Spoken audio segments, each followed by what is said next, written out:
Template Braille pemilihan umum memiliki kekurangan bagi pemilih tunanetra di pemilu 2024. Lalu bagaimana Komisi Pemilihan Umum KPU menuntaskan problema dalam setiap pesta demokrasi yang dihelat 5 tahunan?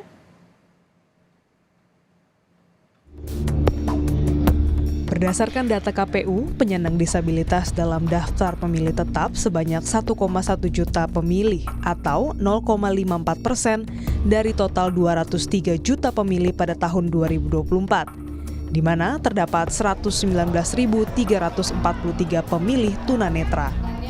Usep Sadikin, peneliti Perkumpulan untuk Pemilu dan Demokrasi atau Perludem menilai masih ada hal yang harus disesuaikan untuk para pemilih tunanetra dalam pemilu 2024. Lalu ada kekurangan di dalam Braille yang sebagaimana diterapkan di pemilu nasional. Braille-nya itu hanya menyediakan pilihan capres dan pilihan partai gitu. Tidak menyediakan pilihan nama caleg dan nomor urut caleg gitu. Jadi ini jadi diskriminatif nih, asas umumnya tuh jadi tidak terpenuhi gitu, karena pemilih disabilitas netra tidak bisa memilih langsung nama calegnya. Padahal Usep menambahkan pemenuhan template Braille masih jauh dari kata ramah bagi pemilih netra dan bisa mengaburkan asas umum yang terkandung dalam sistem proporsional terbuka, yang mana pemilih bisa langsung menentukan nama calon legislatifnya. Komisioner KPU Idam Holik menanggapi pernyataan Perludem terkait kekurangan template Braille. Pihaknya telah mencarikan solusi terbaik untuk memenuhi kekurangan-kekurangan tersebut. KPU tidak hanya menyediakan template surat suara berhuruf Braille untuk pemilu presiden dan wakil presiden, tetapi juga untuk pemilu anggota DPD RI. Karena space antara nama calon anggota legislatif dalam satu partai, dalam satu daerah pemilihan itu space-nya sempit sekali. Itulah pertimbangan kami, akhirnya kami tidak membuat template untuk pemilu anggota DPR RI, DPRD provinsi, dan DPRD kabupaten kota. Tapi kami memberikan pelayanan pendampingan, tetapi juga akan dirahasiakan pilihan politiknya. Di lain pihak, Arya Indrawati, Ketua Persatuan Tunanetra Indonesia mengungkapkan selain kekurangan pada template Braille, ada pula oknum kelompok penyelenggara pemungutan suara atau KPPS yang tidak ramah terhadap pemilih netra pada pemilu sebelumnya. Ketika saya ke TPS itu, saya hanya diberi template surat suaranya, bukan tidak beserta surat suaranya gitu. Template itu kan sebenarnya alat bantu.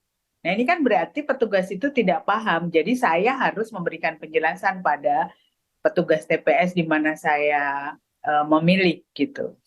Saya bilang bahwa Pak, ini yang Bapak berikan template alat bantunya, tapi saya juga butuh surat suaranya. Arya menegaskan besar kemungkinan hal itu dapat terulang kembali di tempat pemungutan suara lain. Kurangnya sosialisasi dan pemahaman KPPS terkait ketentuan pemilu untuk disabilitas akan menjadi hambatan bagi penyandang disabilitas. Sejumlah anggota Dewan Perwakilan Rakyat juga menyoroti hak pemilih netra dalam pemilu kali ini yang sudah seharusnya diselesaikan dengan solusi terbaik agar dapat terwujud pemilihan umum inklusif dan ramah disabilitas. Ya seringkali tertinggal adalah kelompok disabilitas ya, atau kemudian warga kita yang ada di daerah rawan konflik, atau kemudian masyarakat adat seperti itu. Nah, hal seperti ini kan seharusnya sudah diantisipasi oleh pemerintah dan juga penyelenggara pemilu. Nah, ini tentu menjadi PR KPU, saya setuju. Dengan honor yang sudah ditingkatkan, mestinya KPPS juga dilatih untuk membantu disabilitas agar hak-haknya terpenuhi. Meski pihak penyelenggara pemilu telah berupaya memenuhi hak pilih disabilitas netra, namun secara implisit tidak memberikan solusi apapun dalam memenuhi kenyamanan teman netra dalam menikmati fungsi alat bantunya di Pesta Demokrasi 2024. Sugi Hermanto, guru Yayasan Pendidikan Anak Buta, memaparkan upaya KPU belum memberikan solusi terbaik untuk pemilih netra. Kita hanya mengandalkan template, itu tidak semua orang tunanetra itu tahu baca tulis Braille. Karena apa? Tulisan Braille itu biasanya dikuasai oleh tunanetra yang sudah mengenyam pendidikan di sekolah luar biasa atau sekolah khusus anak disabilitas. Sehingga kalau hanya mengandalkan template memang tidak jadi solutif. Pendampingan juga tidak bisa jadi solusi juga. Karena apa?